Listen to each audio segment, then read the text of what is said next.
Queridos amigos, boa noite, sejam bem-vindos a mais uma reunião pública da nossa casa, da Associação Espírita Discípulos de Allan Kardec. Hoje quem irá desenvolver o estudo da noite de hoje é o nosso amigo Robinson, que irá falar sobre o tema Amai os vossos inimigos.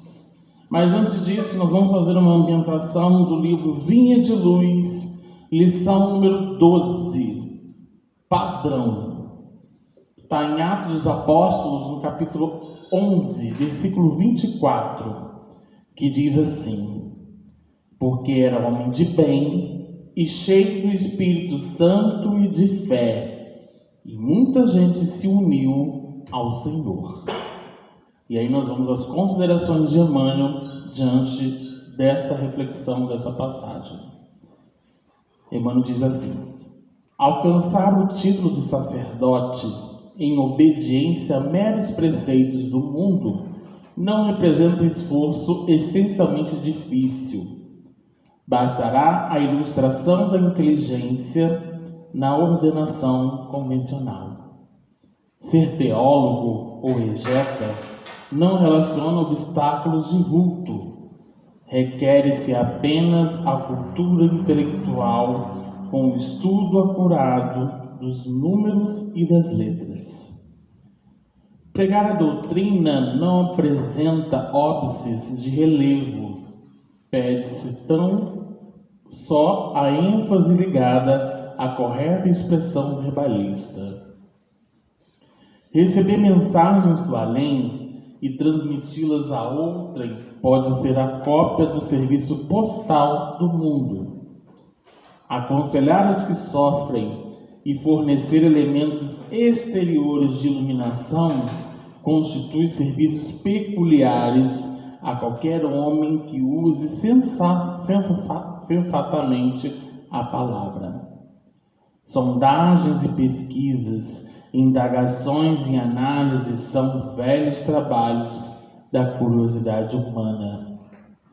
Unir almas ao Senhor, porém, é atividade para a qual não se prescinde do apóstolo.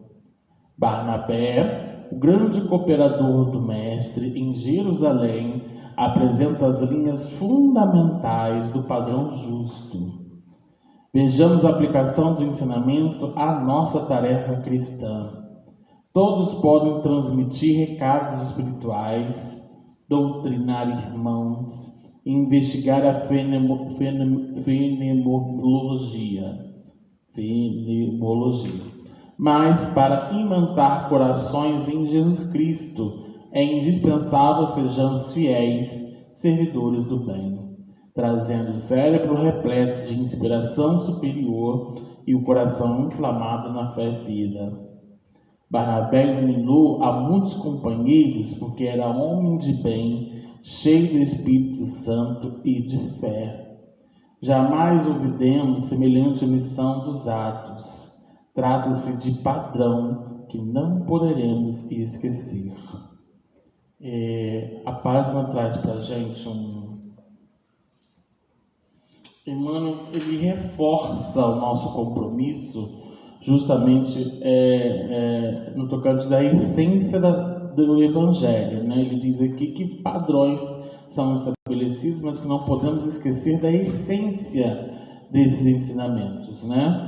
Tanto que ele coloca aqui, é bem singular, quando ele fala da questão científica, colocado aqui, pregar doutrina não apresenta óbices de relevo, pede-se tão só a ênfase ligada à correta expressão verbalista, ou seja, não ficar somente no conteúdo ou na mensagem, sim colocar esse ensinamento em prática. E aí ele também segue comentando para a gente de que unir almas ao Senhor é a atividade para a qual não se prescinde do apóstolo, ou seja, nós estamos aqui justamente envolvendo um trabalho precioso, mas no íntimo. Apesar de a gente auxiliar os outros também com nossa vivência, né? Quando a gente justamente auxilia o outro, nós estamos automaticamente nos auxiliando. Emmanuel deixa claro para a gente de que nós estamos aqui a cumprir, né, vários requisitos. Estamos nesse estabelecimento justamente para nos banhar, ou então justamente essa mensagem ela tem uma proposta de sentido para promover o papel de transformação íntima. E quando muitas vezes a gente chega a um padrão, né, um padrão estabelecido, entender de que esse padrão precisa modificar por dentro. E o cristianismo mostra para a gente a oportunidade de quê? Da gente justamente refletir e tornar esse evangelho de uma forma de essência. Né? Jesus falava ao simples, ele trazia as lições das leis naturais de uma forma de que não seja distante, ou então seja um caminho difícil de aplicar.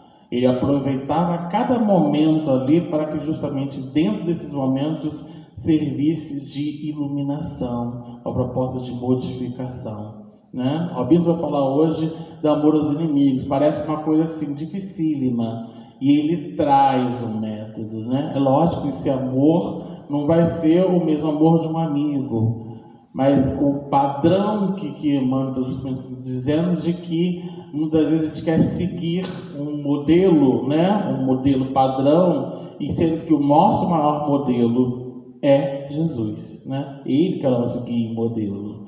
E Jesus ele trazia justamente não vinha com convencionalismo, ele aproveitava todo o instante para evangelizar, para educar, para trazer a mensagem consoladora, que possamos fazer o mesmo, né? Que a gente possa justamente usar todos os momentos que a gente tem para levar essa mensagem à reflexão de que cada um no seu tempo cumpra. Porque muita gente confunde justamente a catequização da evangelização. A evangelização ela transforma, ela salva. A catequização eu justamente quero convencer que aquele conteúdo é o conteúdo certo. É um conteúdo de que segue esse rumo, ou segue essa proposta, uma proposta fria. É entender de que com o tempo nós vamos justamente modificando, porque a partir do momento que eu entendo que a essência para mim, que é bom para mim, então que vai me transformar a partir do momento que eu vivencio essas lições. Então fica aí a lição número 12, padrão do Linha de Luz. Vamos então levar nossos pensamentos, agradecer ao amigo Mestre Jesus, aos amigos espirituais que nos acompanham, agradecer a oportunidade que nós temos de ouvir a palavra consoladora, refletir, meditar essas lições, para que a gente possa, no exercício prático e na convivência com a família, com a sociedade, garantir instrumentos de transformação íntima, pautando o homem novo, retirando as mazelas do homem velho. Que nós possamos, ao ouvir as palavras do nosso amigo Robinson, junto com a falange de espíritos que o protege, que a gente possa sair daqui com ferramentas, com reflexões, para cumprir com o compromisso de difundir esse Evangelho a todos e, ao mesmo tempo, auxiliar esse planeta em tempos de regeneração. Pedimos amparo e proteção a todos os frequentadores, trabalhadores, voluntários dessa instituição, da EDACAS, a Casa Querida, e que a gente possa envolver a comunidade, envolver a cidade, envolver toda a nação,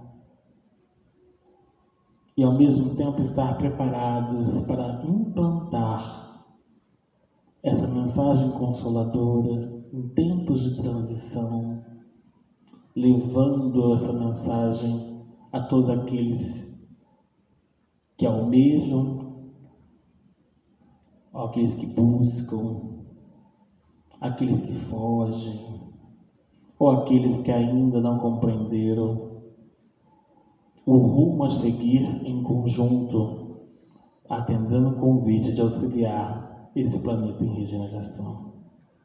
Que o Senhor nos ilumine e nos proteja hoje e sempre. Que assim seja.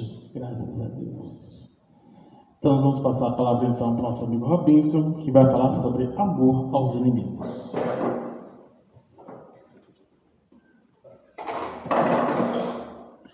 Boa noite a todos. Que a paz divina do Mestre Jesus esteja nos nossos corações agora e sempre. Um tema muito fácil para todos nós, né? Que não temos mais inimigos, na verdade. Fica fácil da gente falar sobre isso, né? Quem dera que assim fosse. Podemos até não saber que os temos, mas provavelmente ainda teremos alguns aí que estão por aí, fruto do quê? Fruto daquilo que nós fizemos com eles. Porque se nós formos analisar, nós somos espíritos ainda bastante endividados, nós vivemos num mundo de expiações e provas, nós ainda temos os nossos comprometimentos pessoais, ainda temos as nossas vaidades, nosso orgulho, nossa falta de tolerância, de incompreensão. Então, tudo isso nesse processo dinâmico de inter-relação pessoal faz com que nós, muitas vezes, magoemos alguém e também sejamos por eles magoados. Vitor Hugo, certa feita, escreveu através de Divaldo Pereira Franco, com muita propriedade: na vida tem encontros que são encontros, pessoas que nós estamos encontrando pela primeira vez, nunca tivemos com nenhum tipo de contato, nem em outras vidas, nem em outras existências. Mas dizia ele, na vida tem encontros que são reencontros. Boa parte de nós estamos nos reencontrando, ou dentro do núcleo familiar, ou dentro do núcleo profissional no trabalho, ou dentro das instituições religiosas, nos meios sociais. Então, muitos de nós estamos apenas nos reencontrando, como é um processo natural, de proximidade, conforme nós vamos ver daqui a pouco. Mas dizia Vitor Hugo também que na vida tem reencontros que são verdadeiros desencontros.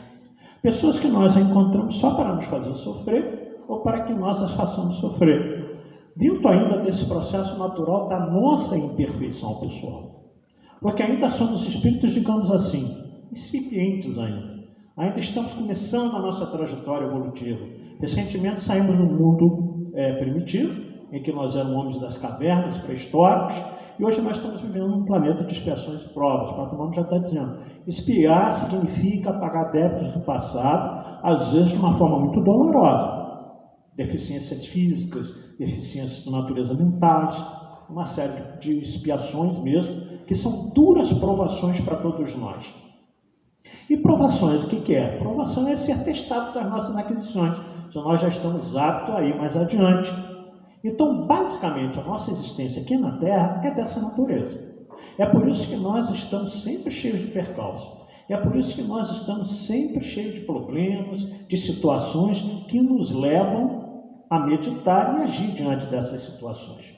Só para nós termos uma ideia, na questão 386 do Livro dos Espíritos, Kardec trata das simpatias e antipatias. Kardec perguntou aos nossos amigos espirituais: podem dois seres que se conheceram em outra existência corporal, se conheceram, reconhecer-se? E aí os espíritos respondem: reconhecer-se não, mas podem sentir atraídos uns para os outros, e diversa não é a causa dessa atração. Resumindo a resposta, por que isso? Ou seja, tivemos contato em outra vida. Muitas vezes, um contato bom, um contato afetivo, às vezes até amoroso. Então, são aquelas pessoas que a gente reencontra, um grande amigo, um familiar querido, que a gente fala assim: meu santo bateu com Deus, não é? Eu estou conhecendo agora, mas parece que eu já conheço há muito tempo.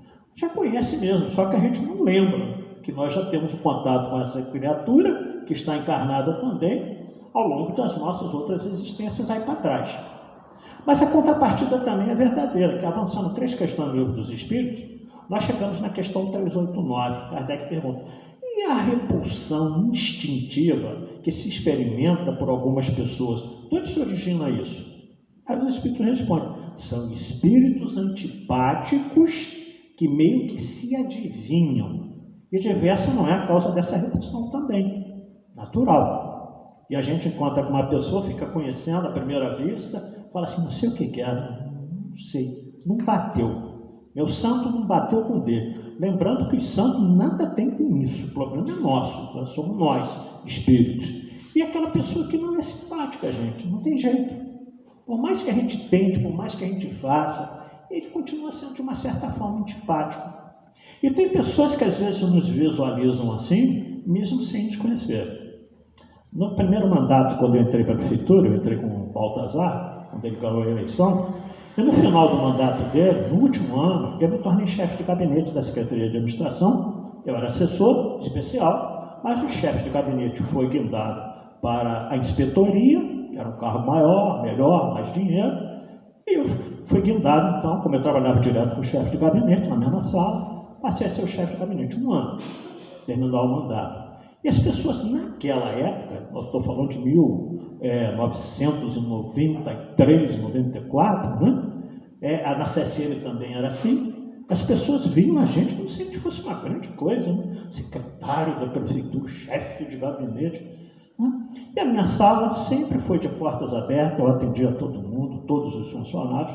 Eu nunca me esqueci que uma funcionária, a secretária me ligou, falou assim: tem uma funcionária aqui do departamento nosso, tal, que quer falar com o senhor, o senhor atende? Eu falei: primeiro tiro o senhor. Segundo, você sabe que eu atendo todo mundo, eu atendo qualquer pessoa. Aí ela entrou, uma jovem, né, me colocou os probleminhas dela lá no departamento dela. Eu queria ver o que vocês aqui do gabinete poderiam nos ajudar. Eu falei: tá, beleza, vamos ver se é assim. Olha, conversando com o senhor agora, tira o senhor, que eu não gosto disso, esse título não me pertence, pode me chamar de você? Então, toda sem graça, né? Eu não conhecia você, mas de longe eu achava que você era muito antipático. Assim, na minha cara, né? Eu achava que você é muito antipático.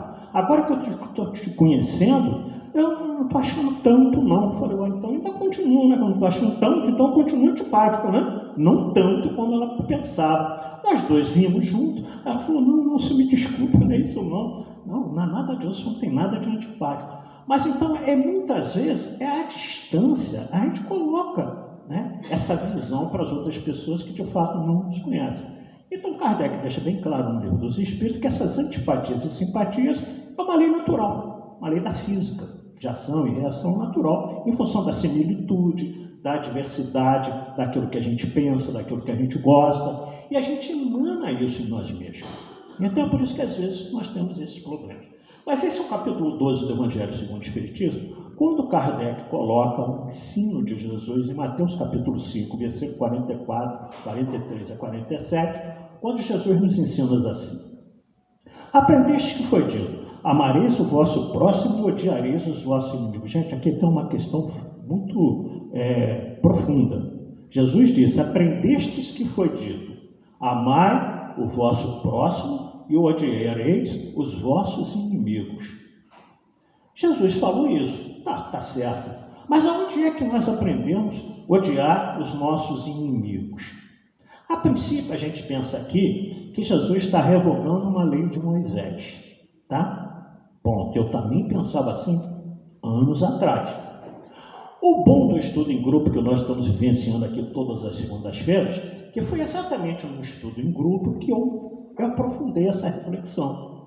Eu falei: engraçado, eu conheço razoavelmente a Bíblia, né?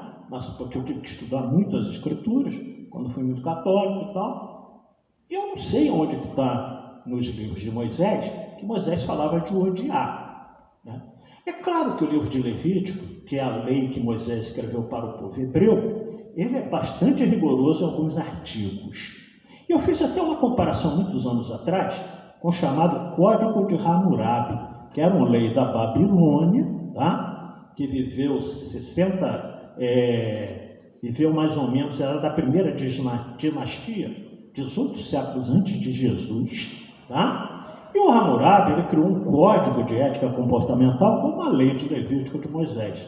São 281 artigos de fé. Eu estudei todos eles e comparei com o livro de Levítico de Moisés àquela época. Na realidade, dizem que eram 282 artigos do Código de Hammurabi, mas não se sabe por quê. Acredita-se que, por superstição, Hammurabi pulou o artigo 13. Né? Havia uma superstição com relação ao número 13. Parece que até hoje tem, né? O número 13 tem muita gente que não gosta. Por quê? Porque pensa assim: sexta-feira 13. Se passar um gato preto, aí realmente, né, complicou a coisa de vez. Então o número 13 ficou estigmatizado. Olha que ao longo da história da humanidade, 18 séculos antes de Jesus, ele já pulava o número 13 por uma superstição qualquer. Dizem que é azar, mas o Zagallo, que foi treinador da seleção, adorava o número 13, não é verdade? Quem gosta de futebol aí. O Zagallo diz que o 13 é o número de sorte dele. Então essas coisas não batem muito bem. Mas, resumindo a história, à época eu fiz uma comparação e realmente há muitas coisas que parece que Moisés, no livro de Levítico, conhecia o código de Hammurabi, que foi encontrado gravado no deolito, que é uma rocha dura, né, engenheiro? Bem dura, lá no Iraque, né? Que a Babilônia era a região do Iraque, hoje em dia, tá? E foi encontrado lá esse código de Hammurabi, e tem bastantes artigos assim semelhantes, porque na época eu ainda falei assim, nossa, parece que Moisés copiou alguma coisa do código de Hammurabi no livro de Levítico. Mas não encontrei no livro de Levítico Moisés pregando ódio aos inimigos, tá? Então, provavelmente, eu fiquei, aquela época, assim, de onde que Jesus tirou esse comparativo? Aprendeste que foi dito, amar ao próximo e odiar os vossos inimigos. Encontrei. No livro de Salmos. São 150 capítulos no livro de Salmos, tá? E é atribuído cerca de 73 capítulos ao rei Davi. O rei Davi não escreveu todos os 150 capítulos do livro de Salmos. Alguns autores diversos provavelmente escreveram os outros. Porque olha que coisa interessante, eu copiei para não errar. O que diz o Salmo 139 no artigo 21 e 22? Será que não foi daí que Jesus tirou? Porque Jesus conhecia toda a Escritura. Capítulo 21. Acaso não odeio os que te odeiam, Senhor? E não detestas os que revoltam contra ti? O 22. Tenho por eles ódio implacável, considero os inimigos meus. Falei, então provavelmente Jesus se referiu a isso aí. Voltando à composição, aprendestes que foi dito, amareis o vosso próximo, porque isso está no livro de Levítico, capítulo 19, versículo 18. A Deus sobre todas as coisas estão no livro de Deuteronômio, capítulo 6, versículo 5. E odiareis os vossos inimigos. Então Jesus pegou do Salmo. Problema algum. Não é de Moisés, ele não está reformando aqui uma lei mosaica, não.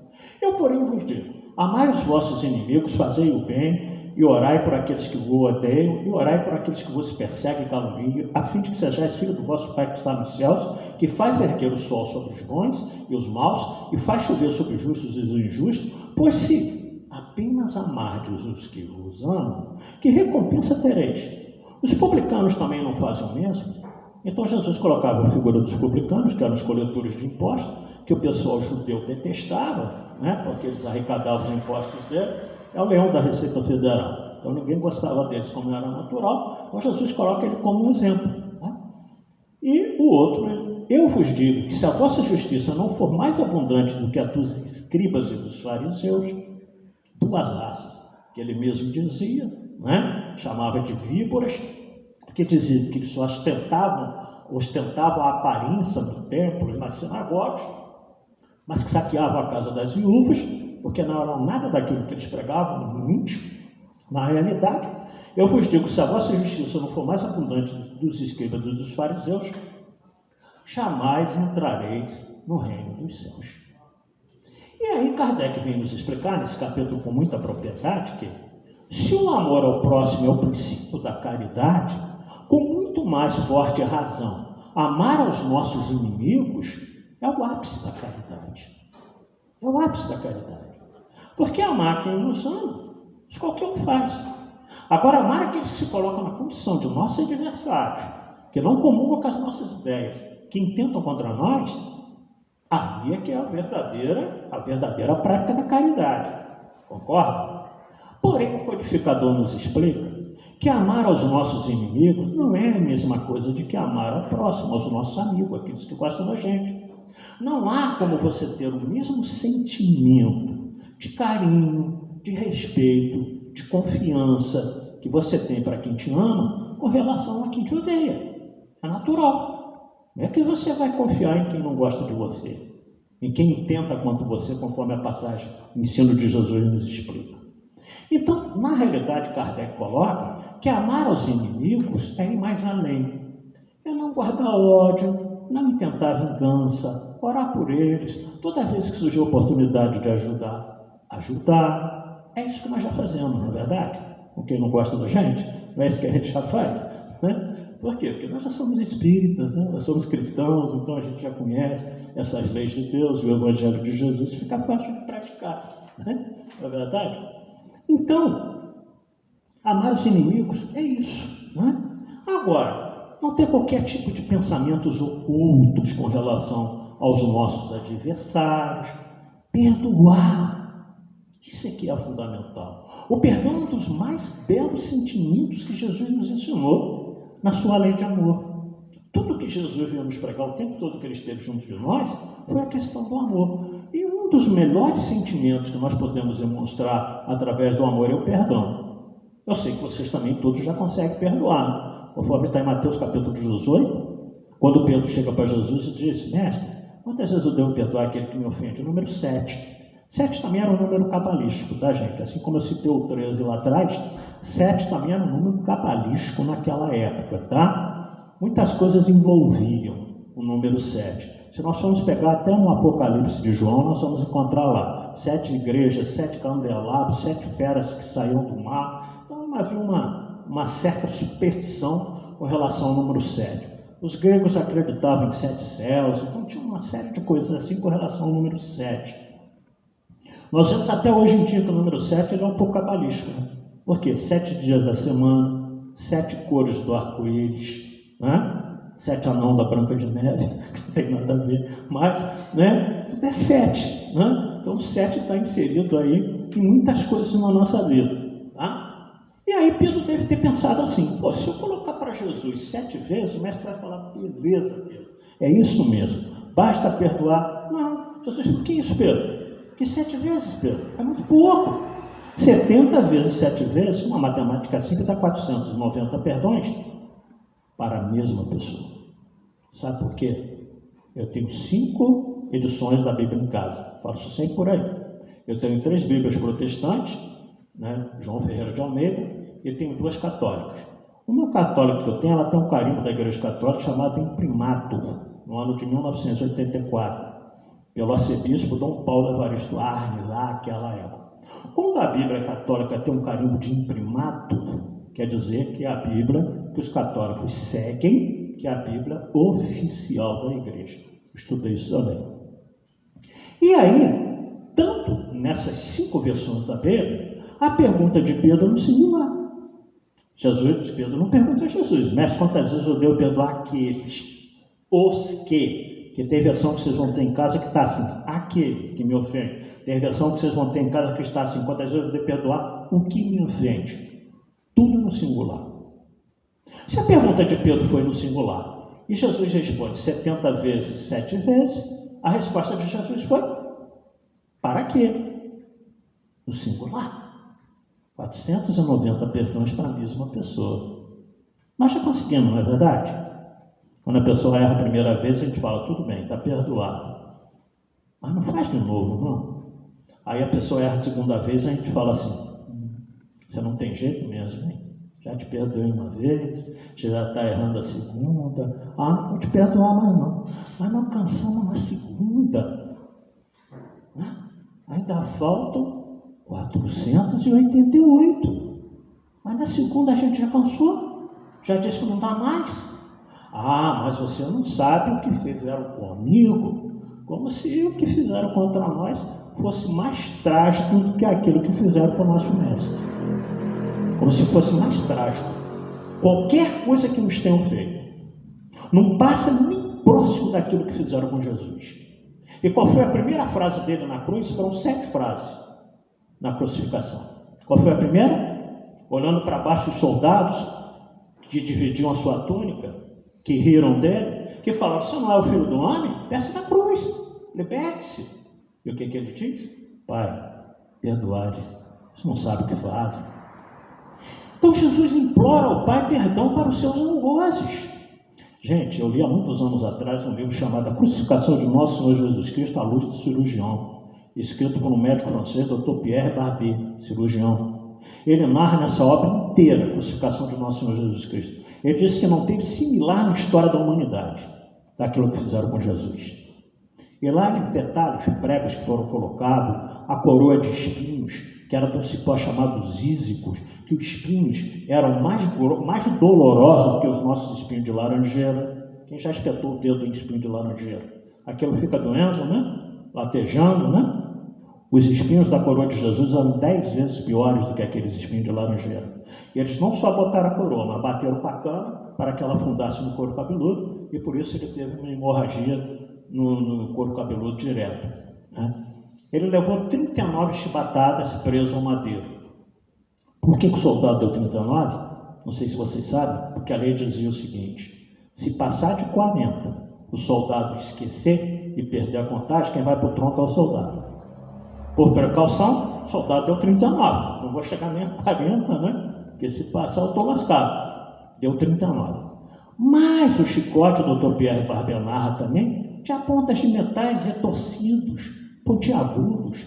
Aquilo batia nas costas de Jesus, dilacerava a carne, a cartilagem, os músculos. Jesus ficou em carne viva. E aí coloca um madeiro de 40 quilos nas costas dele, cheio de farpa, todo disforme, para subir até o Monte Gólgota, cerca de 800 metros, como alguns autores, outros dizem 1000. Por isso que ele cai 3 vezes. E chega lá crucificado com aqueles pregos de 1 centímetro de largura, todos disformes também, no espaço de desdote, que é onde tem esses ossinhos aqui.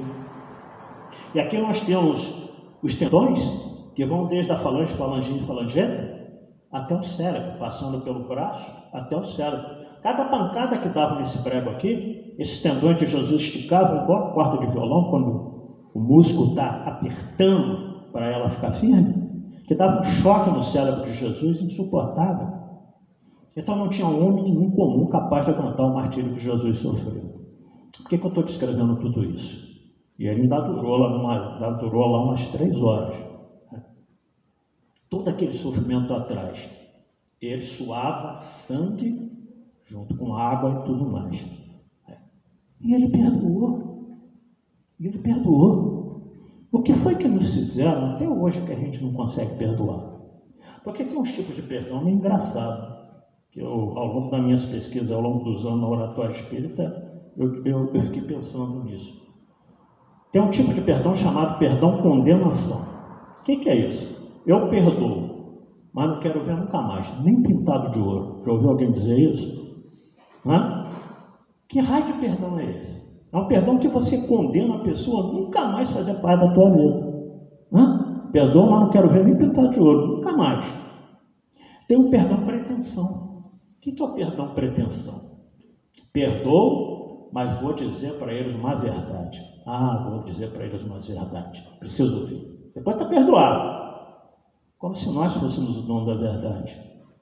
Como se nós soubéssemos tudo e o outro não. Tem um perdão menosprezo, em que você perdoa menosprezando a pessoa. Eu vou perdoar, sabe por quê? Ele é um João sem ele nem Pedro. Coitado, é um infeliz. Eu sou muito superior a ele, então eu vou perdoar.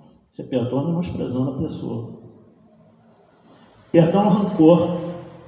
Perdoo, mas não esqueço nunca mais. É o perdão que você vai ficar com rancor o resto da vida. Toda vez que você lembrar do fato da pessoa que te ofendeu, que te magoou, você vai sofrer. Você vai sofrer.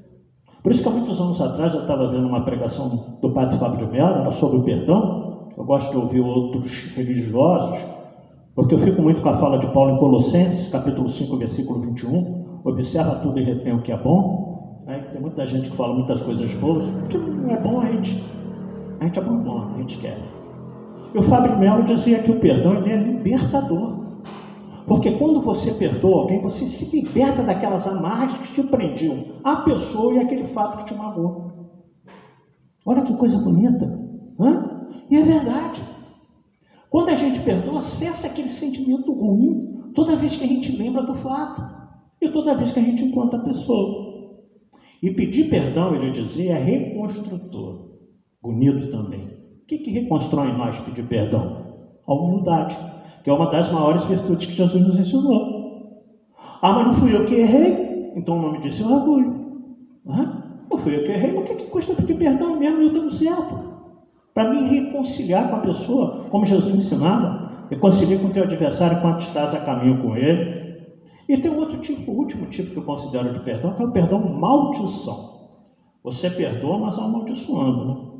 E você fala assim, eu perdoei, mas da justiça de Deus ele não escapa.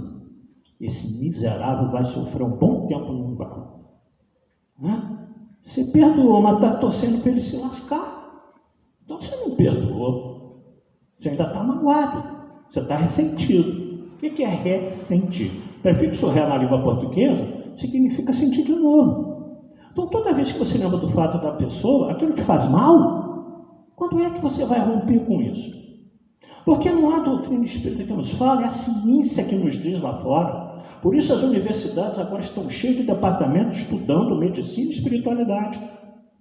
Para chegar na conclusão do homem integral, o livro de Divaldo Franco através de Joana de Anjos. Homem integral, espírito e matéria. Porque toda vez que nós acumulamos pensamentos ruins, e é a ciência que nos diz, somatiza no nosso organismo. Pessoas com raiva, rancor, ressentimento, mágoa e ódio, então, que está nesse capítulo 11 do Evangelho segundo o Espiritismo, 12, melhor dizendo, somatizam no organismo e se transformam muitas vezes em doenças. Tem pessoas que costumeiramente adoecem. Será por quê? Como é que está a sua mentalização? O que estamos pensando? Está equilibrado? Ou está totalmente desequilibrado em função dos rancores do passado? Nós somos frequentadores aqui da reunião mediúnica de segunda-feira. Segunda-feira a entidade incorporou em nós, passou por nós, passividade, incorporação não é o termo correto na mediunidade. Até depois na reunião, o Luiz que dirige sempre pergunta, quem quer comentar alguma coisa? O espírito estava com tanto ódio, que enquanto ele estava falando através de nós, eu senti uma queimação que veio do estômago, aqui de baixo, do aparelho baixo. Eu fiquei com um gosto tão amargo na boca, que no final eu comentei, né? Solange já falou, é fígado, porque o ódio, primeiro, ele destrói o fígado, né? Ele atua no fígado. E aí joga bilis no estômago. E aí sobe aquele gosto amargo. Aí eu tomei água, orei, né? A reunião acabou, já estava melhor. E olha que era o ódio do espírito por alguém, não era nem eu. Então, se o ódio de um espírito fez esse estrago em mim como médium, imagina se eu sentisse ódio. O que não deve fazer? Graças a Deus, gente, eu tenho 1001 defeitos, mas esse eu não tenho mais não. Guardar ódio, mágoa, rancor, pode fazer comigo o que quiser. O que eu aprendi ao longo desses anos dentro da doutrina, né? E Divaldo também nos fala sobre isso. Divaldo diz que o mal que nos fazem mal não nos faz mal. O mal que nos faz mal é o mal que nós fazemos aos outros, porque nos torna homem mau. E eu já errei muito nessa vida. Não precisa voltar minha existência lá para trás, não. E estou pagando até hoje como é natural. E quero continuar sem esquecer as coisas que eu fiz de errado. E as pessoas que eu magoei. Porque enquanto isso ficar me torturando, eu vou lutando para não repetir. E não fazer com mais ninguém. Claro. Né? E quero levar isso para outra vida. Falar, última existência, você pisou na bola, você deseja naquilo, não é? Esse agora você não faz mais não. Agora é claro que a gente precisa entender que quando Jesus diz perdoar os nossos inimigos, é isso. É realmente não deixar com que esses sentimentos ainda habitem dentro de nós. E nesse capítulo tem um fato muito interessante também. Os inimigos desencarnados. Está no item 5 desse capítulo. O espírita tem motivos para praticar a indulgência com seus inimigos, primeiramente porque sabe que a maldade não é o estado permanente dos homens. Não é. Nós estamos crescendo. É claro que a gente vê pela escala evolutiva que tem espíritos que ainda têm esse tipo de sentimento ruim. Nós estamos vendo todo dia aí, nos meios de comunicação televisiva. Pessoas que não têm o mínimo amor pela vida, que chegam lá e tiram a vida do outro. A minha nora, segunda-feira, partiu para Paracambi, meia-noite, que haviam assassinado um primo lá, um pouco distante dela. Né? Por quê? Porque ele era dono de um bar lá em Paracambi. E o pessoal do Comando Vermelho foi lá e disse para ele, você vai pagar uma taxa e nós vamos vender droga aqui dentro do seu bar. Ele falou, de jeito nenhum. Isso aqui é um bar de família. Foram lá e executaram ele. Então você vê pessoas sem amor nenhum pelo outro ser humano. Pessoas que ainda trazem muita coisa ruim mesmo dentro delas. Que estágio evolutivo estão esses espíritos? Agora, tem pessoas que estão mais do que a gente também. É esse que a gente deve buscar, é que a gente possa continuar crescendo. Até a Miriam teve que ir lá dormir com o filho dela para ela poder ir para Paracambi meia-noite contar para a tia dela de 90 e poucos anos o que tinha acontecido. Infelizmente, isso ainda é o momento que nós estamos vivendo. Mas é o momento final disso daí. Eu confio demais da conta em Jesus, que é governador do planeta Terra. Eu confio demais da conta em Ismael, que é governador do Brasil. E eu sei que tudo isso aí vai passar. Eu não tenho dúvidas, não. Eu tenho certeza que tudo isso vai passar com essa mudança planetária que está acontecendo aí. É difícil esperar, né? Porque a gente quer que as coisas aconteçam de imediato. Kardec já falava nisso na Gênesis, capítulo 18, Sinais dos Tempos, Geração Nova, desses expurgos que iriam acontecer nessa época de mudança. Professor Edgar Armand, no livrinho Exilado de Capela, 1951. Divaldo Franco, através de Transição Planetária, Amanhecer de uma Nova Era nos Rumos do Mundo de Regeneração. Manuel Filomeno de Miranda falava disso. Nós estamos vivendo essa época bastante conturbada. Mas vai passar. Então, o Espírito, primeiramente, porque sabe que a maldade não é o estado permanente dos homens, mas é devido a uma imperfeição momentânea. Um homem um dia reconhecerá seus erros e se tornará bom. Então, o que nós temos que fazer? Primeiro, não julgar ninguém, a quem quer que seja. Segundo, entender que esses sentimentos ruins não nos levam a nada, muito pelo contrário. Então, amar até as pessoas com quem a gente não concorda. Isso eu digo socialmente falando, politicamente, o que vocês quiserem pensar aí. Orar por essas pessoas. Diferentemente do que muitos cristãos, e até de várias religiões, odeiam esses políticos que aí estão, os que saíram, os que vão entrar, não sei o quê. Pelo amor de Deus, a gente está precisando repensar um pouco. O que nós estamos fazendo dentro dessa religião? Não é?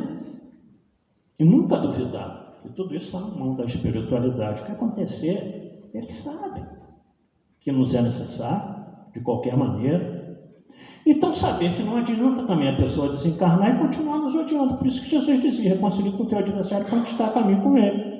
Essas reuniões mediúnicas, que eu voltei a frequentar de 2 anos e meio para cá, que eu já frequentava no início aqui dessa casa 5 anos atrás, nos mostram isso o tempo todo. Não raro o ódio, a revolta dos espíritos que se manifestam em função do quê? Amor não correspondido. Sentimento não correspondido.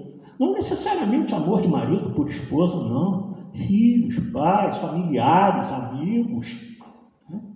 Geralmente os espíritos ainda estão magoados. Há quanto tempo?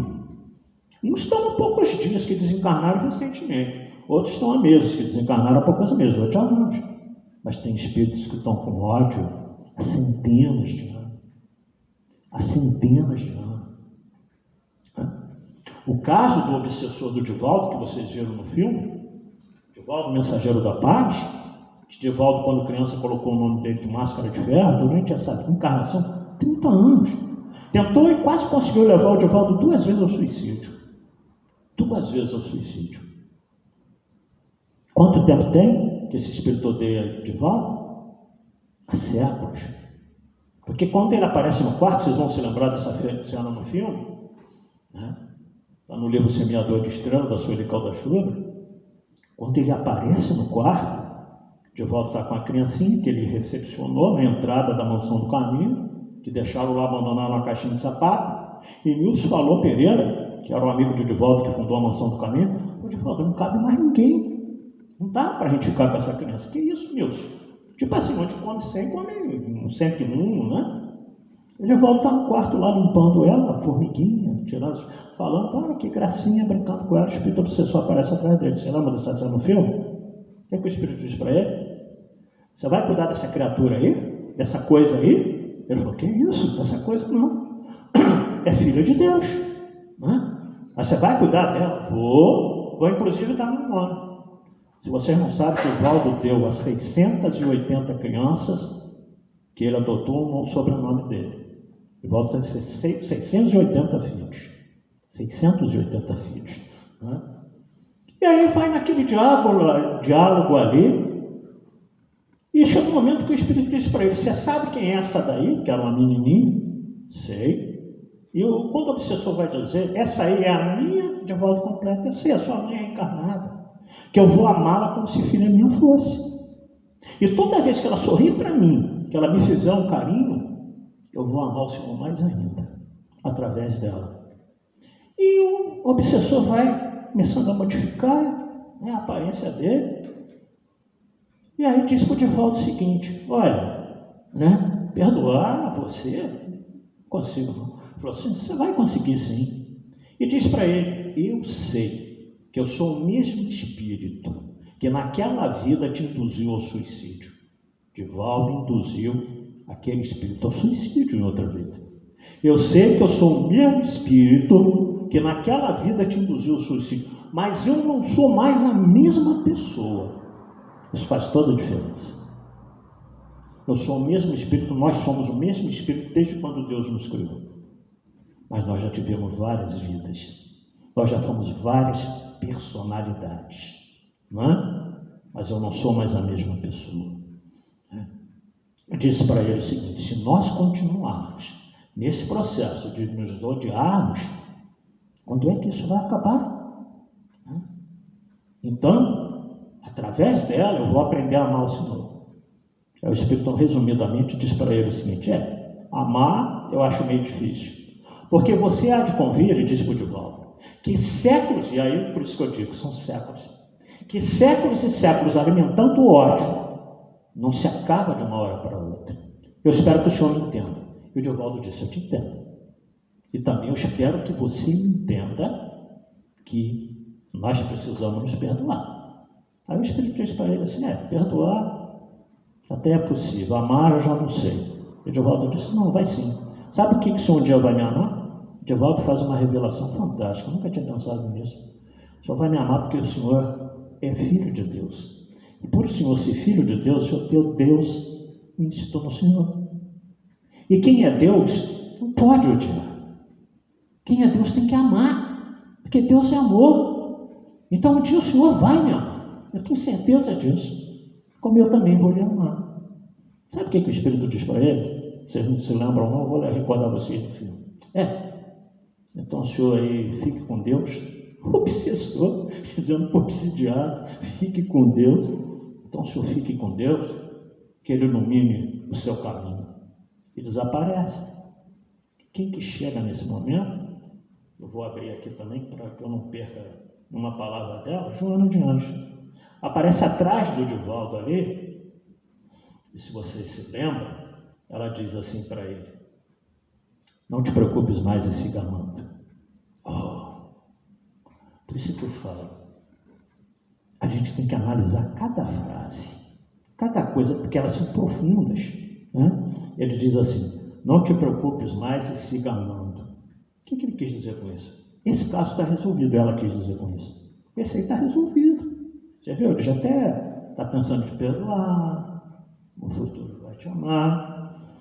Não te preocupes mais e siga amando, porque ao final dessa jornada, ao olhares para trás, perceberás que as pessoas, os problemas, e mesmo esse mundo, nunca existiram como tu os via.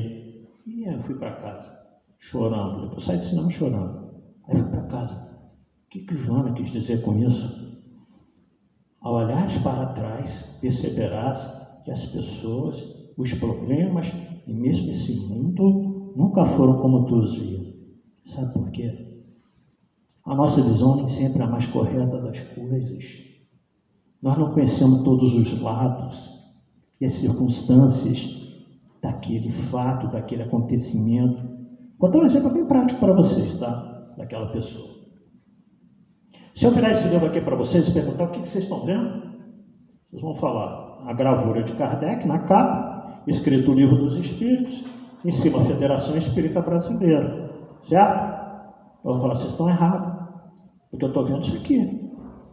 Eu estou vendo os dizeres explicando que é a obra, eu não estou vendo isso aqui. Se eu virar esse livro para vocês dessa maneira e perguntar de novo o que vocês estão vendo, vocês vão ver aqui o Livro dos Espíritos, Allan Kardec, o símbolo da fé bem embaixo. Eu vou falar: vocês estão errados, porque eu estou vendo isso aqui.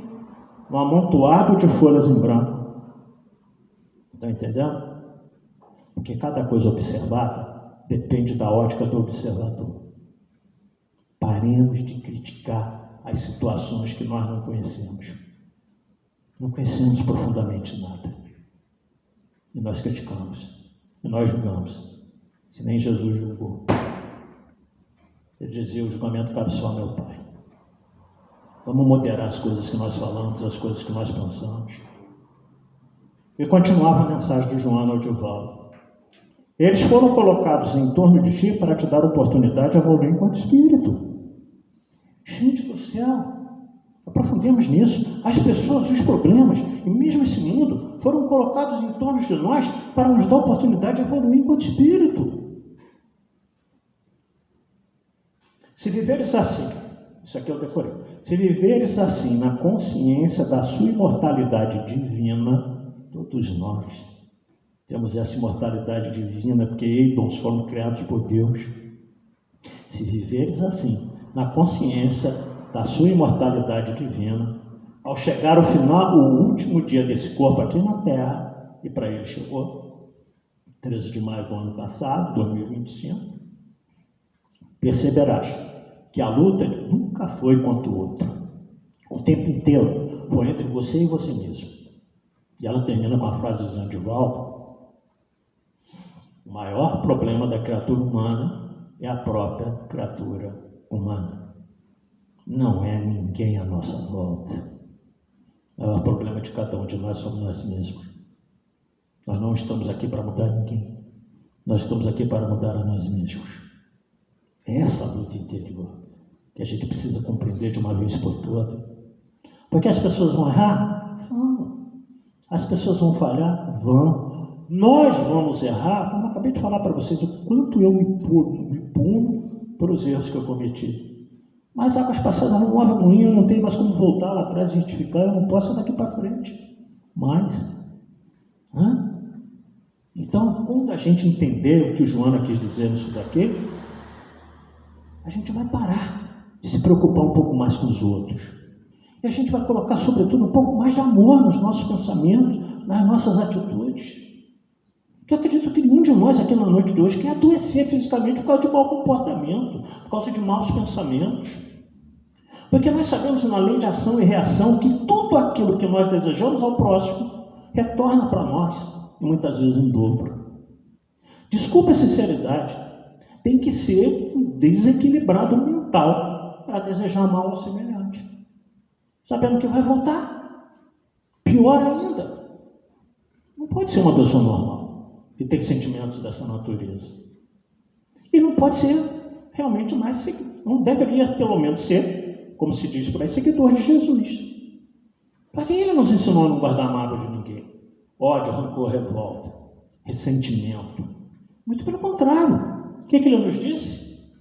Nos ensinando o maior dos sentimentos, meus discípulos serão reconhecidos pelo muito que se amarem. Só por isso ele não fundou religião nenhuma. Só pediu que amássemos uns aos outros, como ele nos amou. No livro Sementes da Vida Eterna, Eurípides Barçanufo diz através de Valdo o seguinte: o antídoto eficiente contra a proliferação do mal é o amor. Ainda na instrução dos Espíritos, desse capítulo 12, nós temos uma mensagem sobre a vingança. Começa na vingança, depois tem o ódio, depois o duelo. A vingança é de um espírito Júlio, Júlio, chará do Júlio ali, que deu essa comunicação em Paris no ano de 1862. Olha o que Júlio fala sobre a vingança. É um dos últimos remanescentes dos costumes bárbaros que tendem a desaparecer da Terra. O Júlio Oliver chama a vingança de um costume bárbaro. E a barbaridade fazia parte da nossa existência lá atrás, da Idade Média para trás, onde nós éramos extremamente agressivos. Depois nós temos a mensagem de ódio, que é Fernão em Bordel, no ano de 1861. E Fernão nos fala que o amor nos aproxima de Deus, e o ódio nos afasta dele. Então, se nós continuarmos alimentando esse tipo de sentimento, Estamos cada vez mais nos distanciando de Deus, do Criador. E vamos continuar, o quê? Estacionários. No Levação e Reação, capítulo 13, débito estacionário, André Luiz nos fala do caso de Sabino e Poliana. Poliana mãe, Sabino filho. Só que esses dois vêm se comprometendo de encarnação e reencarnação. Há mais de 1000 anos, você me lembra? Né? André Luiz nos fala lá, Silas instruindo a ele. Há mais de 1000 anos que esses dois vêm fracassando em todas as encarnações. Que aí no final da mensagem diz que o débito dos dois está estacionário. Não vai conseguir pagar, porque entra a vida e sai vida, continuam fazendo as mesmas bobagens. É por isso que eu disse há pouco, nós estamos aqui não para ser melhor do que ninguém, nós estamos aqui para ser melhor do que nós mesmos. A nossa luta interior é conosco mesmo.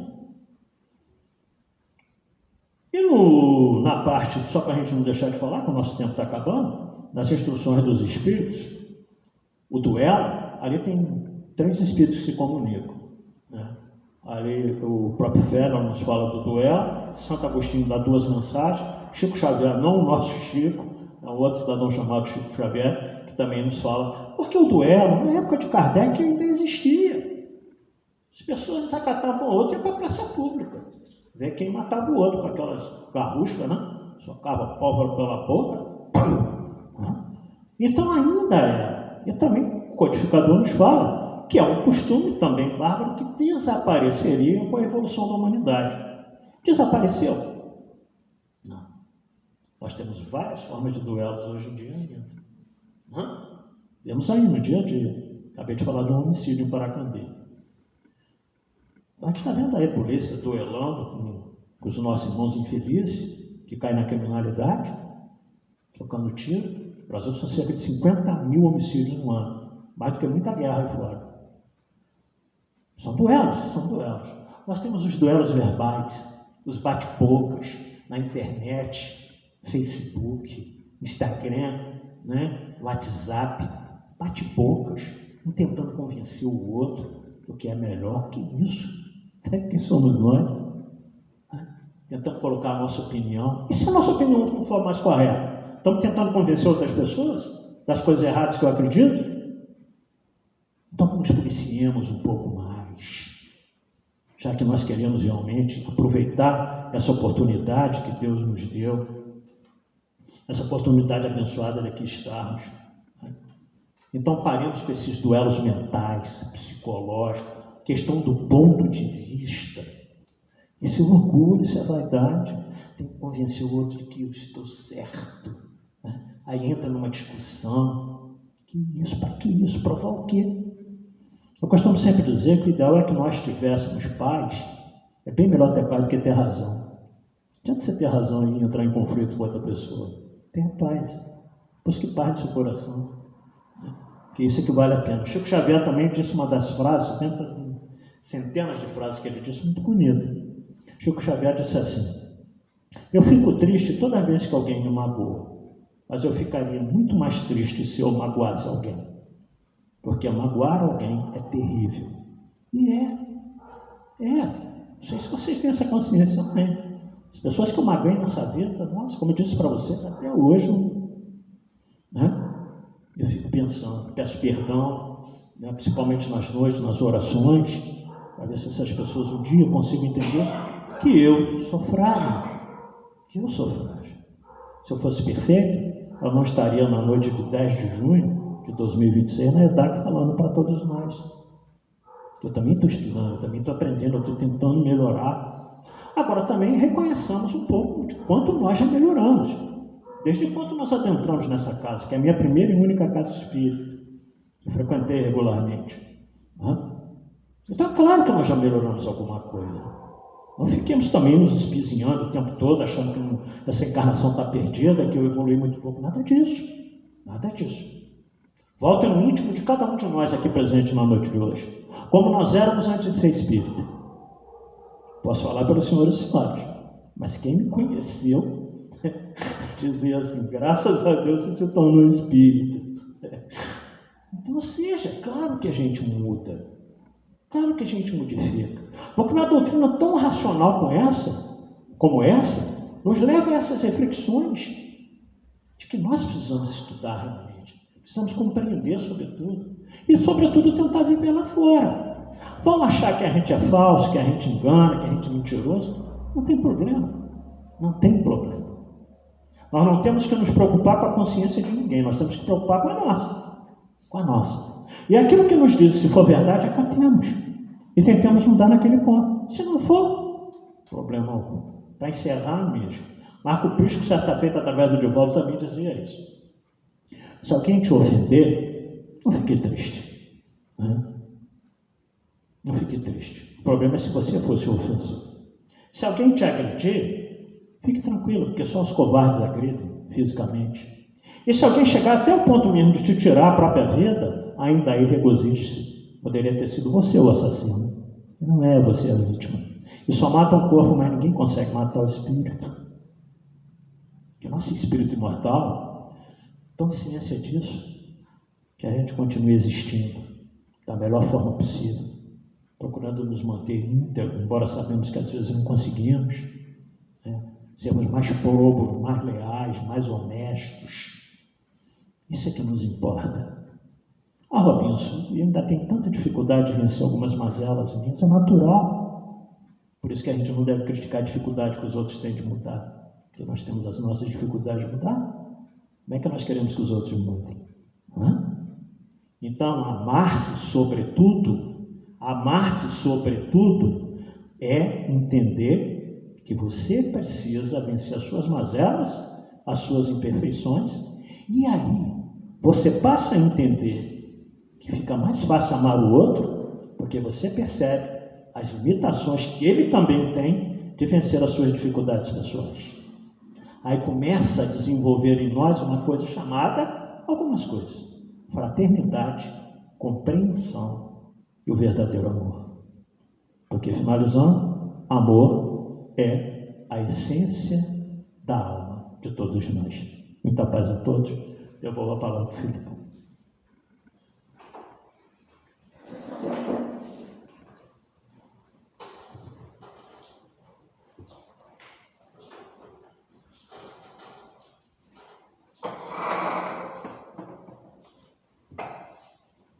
Agradecemos ao Robinson, né, pela reflexão da noite de hoje, que a gente possa sair daqui conscientes e começar a semear, né? Vamos aos recados. Nós recebemos do Teatro Gassemes uma divulgação, vai ter uma peça de teatro nesse domingo. A peça é Allan Kardec, Um Olhar para a Eternidade, com a direção da Ana Rosa, a atriz que fez vários filmes, várias novelas da Globo, né? Então, a peça de teatro no dia 14 de junho, no domingo agora, às 19h30, tá? 19h30, então tem teatro em cartaz, ingressos e tal, tudo na secretaria do Gassemes, ou então pode consultar o ingresso digital na internet, que vocês vão conseguir identificar lá os valores e os locais que você pode escolher para assistir a peça, tá? Posso falar uma coisinha? Pode. No início aqui a gente conversava, né? A gente falava de que a gente confia na memória, às vezes a gente cita alguma coisa errada. Quando eu disse lá no início, na vida tem encontros que são encontros, eu falei não, Denise, é Vitor Hugo. A gente ainda falava, né? De confiar na memória, que às vezes a gente coloca alguma coisa equivocada. Vitor Hugo através de Globo. Beleza. No mesmo dia, dia 14, então, a palestra aqui na casa, às 9 horas da manhã, dia 14, quem vai estar aqui é o Alberto, nosso secretário. Ele vai falar sobre o tema Causas das Misérias Humanas. Próxima quarta-feira é Marcílio, com o tema Que a mão esquerda não saiba o que faz a direita. Lembrando também que nós já estamos na reta final para a gente realizar a nossa noite de caldos, que é a semana que vem.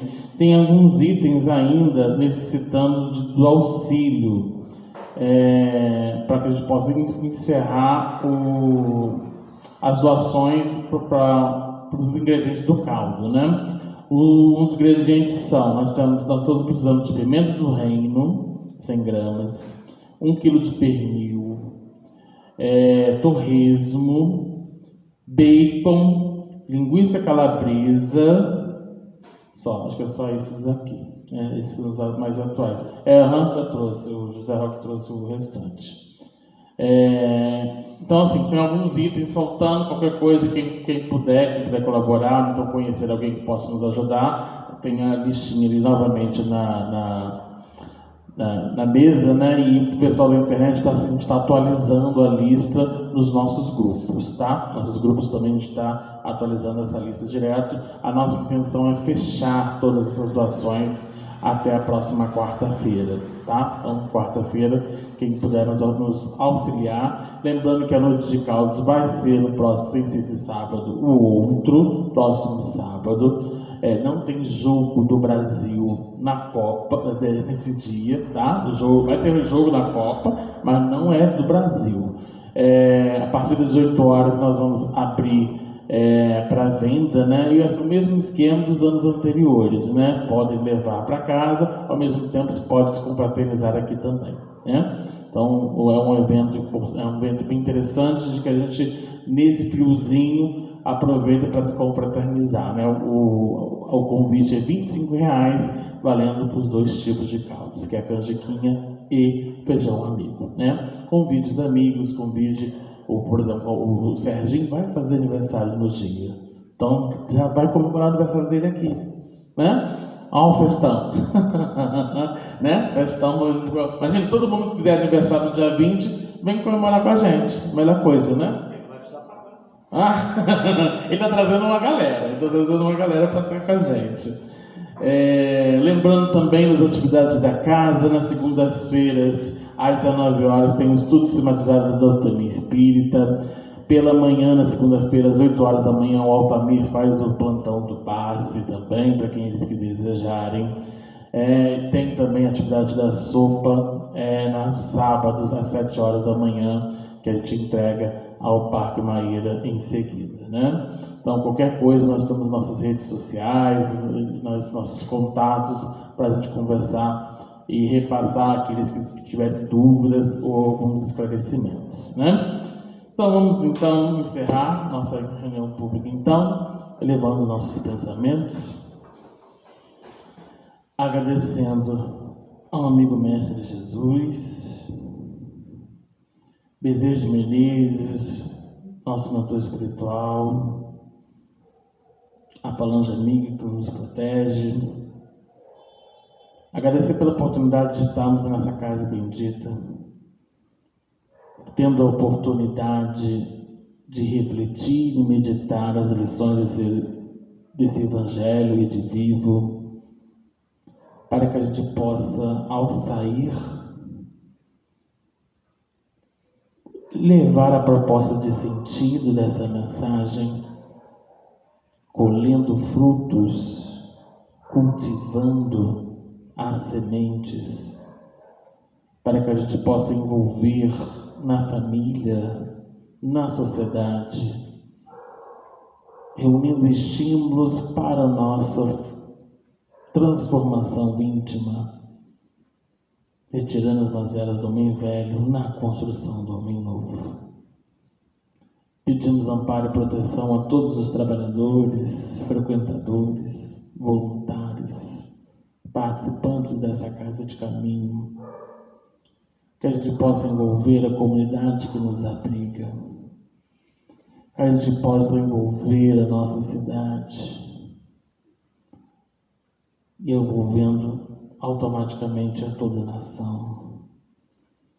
E que a gente possa também envolver em nossos pensamentos todos aqueles espíritos que passam por provações, dificuldades, ou até mesmo anseiam por respostas e consolo. Que a doutrina espírita possa nos ofertar as ferramentas necessárias para garantir o êxito desejado e caminharmos à frente atendendo o convite proposto de continuar levando o Evangelho a todas as criaturas e ao mesmo tempo auxiliar esse planeta em regeneração. Agradecemos por toda a oportunidade que nos destes. Mais uma vez agradecemos por tudo. Senhor, nos proteja hoje e sempre. Que assim seja, graças a Deus. Queridos amigos, aqueles que desejarem um passe, só aguardar que serão chamados, tá? Dentro do mundo, uma boa noite. Quanta luz